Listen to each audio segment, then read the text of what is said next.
Hello guys, welcome to my YouTube channel. तो आज के टॉपिक में हम डिस्कस करेंगे टाइफाइड क्या होता है, किससे होता है, कैसे फैलता है और इसके लिए टेस्ट क्या करते हैं, कैसे करते हैं। तो वीडियो को पूरा देखें और चैनल को लाइक शेयर सब्सक्राइब ज़रूर करें। तो हम पढ़ते हैं डिसीज़ टाइफाइड के बारे में। डिसीज़ क्या है? टाइफाइड। ये फैलती है साल्मोनेला टाइफी से। साल्मोनेला टाइफी इसका वेक्टर होता है, इससे टाइफाइड बीमारी फैलती है। मोड ऑफ ट्रांसमिशन यानी कि ये फैलता किससे है? तो contaminated food and water, contaminated food और वाटर से ये फैलता है। देन इसमें सिम्टम क्या क्या आते हैं? तो symptom headache, high fever, loss of appetite यानी कि भूख न लगना, कॉन्स्टिपेशन, चिल्स यानी ठंड लगना, वीकनेस, स्टमक पेन, ये सब सिम्टम्स आते हैं इसमें। देन उसके बाद डायग्नोसिस किससे करते हैं? डायग्नोसिस हम विडाल टेस्ट लैब में जाएंगे, हम बोलेंगे टाइफाइड, हमें टाइफाइड का टेस्ट कराना है, तो वो विडाल टेस्ट करेगा। तो विडाल टेस्ट करते कैसे हैं? मेथड इसकी है साइड एग्लूटिनेशन टेस्ट, मेथड का नाम है। स्पेसिमेन इसमें हमें पेशेंट का सीरम चाहिए होता है। तो फिर ये टेस्ट करते कैसे हैं, किस प्रिंसिपल पर वर्क करता है? तो प्रिंसिपल है इसका, सबसे पहले ओ एंड एंटीबॉडी जो होती है वो पेशेंट के सीरम में प्रेजेंट होती है, और साल्मोनेला टाइफी जो होता है वो ओ एंड एच कंटीजन कंटेन करता है। तो जब इस टाइफाइड फीवर होता है तो एग्लूटिनेशन ऑब्जर्व होता है।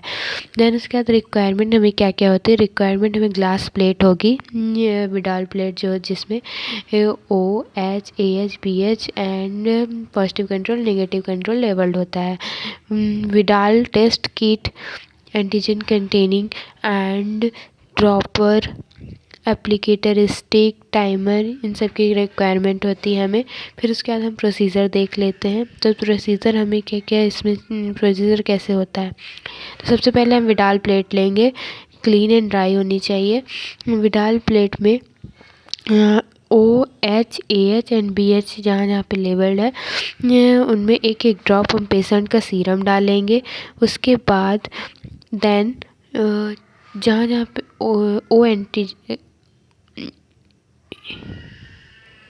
ओ लेबल्ड वाली जगह पे जहाँ पे हमने एक ड्रॉप सीरम लिया है वहीं पे एक ड्रॉप एंटीजन डालेंगे, ओ लेवल वाला, केयरफुली देखकर, और उसी रिंग के अंदर होनी चाहिए।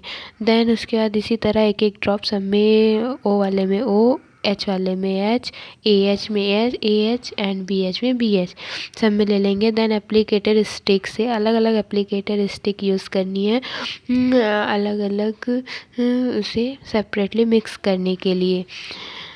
चारों को मिक्स करने के बाद उसे 2 मिनट तक रोटेट करेंगे। 2 मिनट को रोटेट करने के बाद हमें एग्लूटिनेशन ऑब्जर्व होगा। अगर उसमें एग्लूटिनेशन ऑब्जर्व नहीं होता है तो टेस्ट नेगेटिव है, यानी कि उस पेशेंट को टाइफाइड फीवर नहीं है।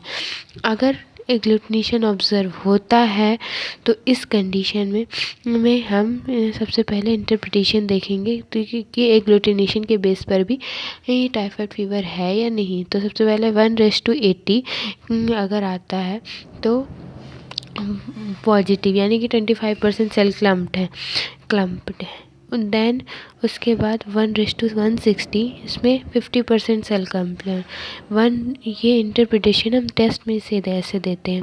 1:320 3 इसमें 3+ देते हैं, 75% सेल क्लम्प्ड। और 1:640 आता है तो कंप्लीट सेल क्लम्प रहता है। तो अगर ओ में एग्लूटिनेशन होता है तो अभी रिसेंटली यह टाइफाइड फीवर हुआ है, और अगर एच में होता है तो ये थोड़ा सा ओल्ड हो गया है, 1 to 2 वीक समथिंग ऐसा है। एंड अगर ए एच पे होता है, ए एच पी एच पे होता है तो ये पैराटाइफाइड कैरियर होते हैं, ये दूसरे को टाइफाइड फीवर फैला सकते हैं कंटामिनेशन से। देन ये टाइफाइड फीवर के बारे में सारी जानकारी। वीडियो पसंद आई तो लाइक शेयर सब्सक्राइब ज़रूर करें, और ऐसी वीडियो देखने के लिए कमेंट में ज़रूर बताएं कि नेक्स्ट वीडियो किसका चाहिए। Thank you. राधे राधे।